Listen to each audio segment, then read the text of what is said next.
Well, let's get some more analysis then on what's happening in the Red Sea. Elisabeth Kendall joins me live on the programme. She's a Yemen expert at Cambridge University in the United Kingdom. Good to talk to you today. Thank you for making the time. You're welcome.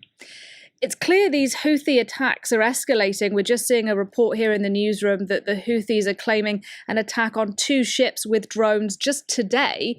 What do you think they're trying to achieve with these attacks? I think they have a range of aims. Inside Yemen, they are framing themselves as the defenders of Palestine, and that definitely gives them credibility not only with their own base, but more broadly in Yemen, where there's a lot of sympathy for the plight of the Palestinians. And then regionally, it gives them leverage in the ongoing peace talks with Saudi Arabia to solve the Yemen war. And internationally, I guess it ensures that they grab headlines and get more eyes on their cause and on the Palestinian cause, because ultimately money's involved. Global trade is at risk, and that means international attention. It's all eyes on them. So what are they doing? They're defending Palestine, they're testing the West's red lines, and they're trying to complicate efforts at a resolution and squeeze more concessions out of Israel if there's to be any ceasefire in this context. And one thing that's well known about the Houthis is that Iran is a big backer of the group. Would you say these attacks we're talking about are being directly coordinated by Iran? How would you characterize Tehran's role at the moment? Iran certainly is the major backer of the Houthis, and without Iranian help, training, and supply of military hardware, they would not be where they are today. They would not be capable of such attacks. However, it's quite important to understand that the Houthis are not a direct proxy of Iran. They are enthusiastic to attack Israel for their own reasons. Their slogan very much reflects the attitude of Iran. Their slogan is "God is great, death to America, death to Israel, a curse on the Jews, and victory to Islam." So this matches very well with the kind of slogan that they've been bandying about for a few decades now. So without Iran, the Houthis wouldn't be able to do this, but we can't say that they are directly commanded and controlled by Iran. Is there a risk now this will escalate, do you think, to a wider regional conflict? There is a risk.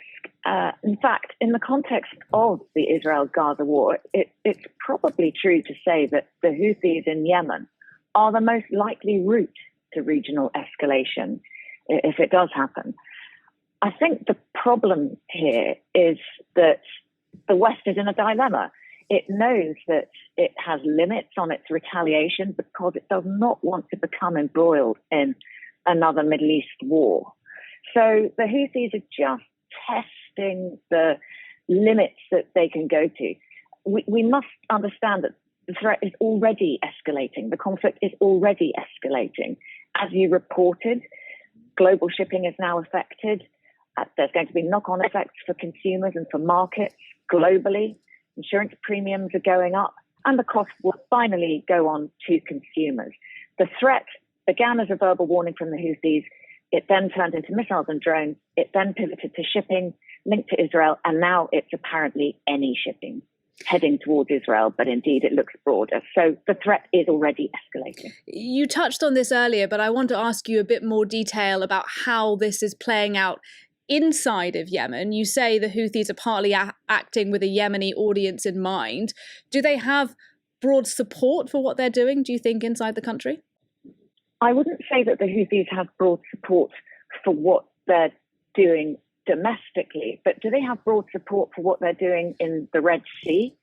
It depends how carefully they can keep it framed as attacking Israel. I think there's quite broad support for defending the Palestinians, but once that starts to have knock-on effects for prices, for goods, for the potential to delay peace in Yemen, for Yemenis themselves, their support might start to diminish.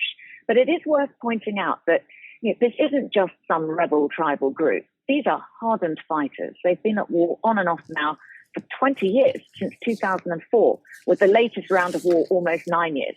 So they mustn't be underestimated, either inside or outside Yemen.